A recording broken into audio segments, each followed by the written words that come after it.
What's up guys, in this short tutorial I will show you how to prevent your iOS device from crashing when launching or while using Netflix.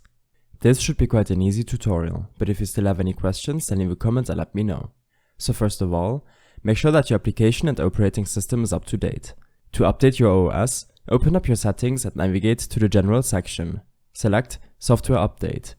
When this is done, close all applications running in the background to clear up some RAM for your app to utilize.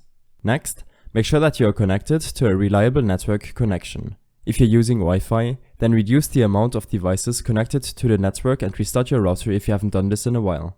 If the application is crashing when you are trying to download a movie or series, then the storage might be full. Open up your settings, navigate to General, Storage, and here you can verify your used storage, as well as delete some unused apps or movies to clear up some space. If nothing worked, then you will have to uninstall Netflix and re-download the application from the App Store. I hope this helped you out. Leave a comment if you have any questions and see you in the next one.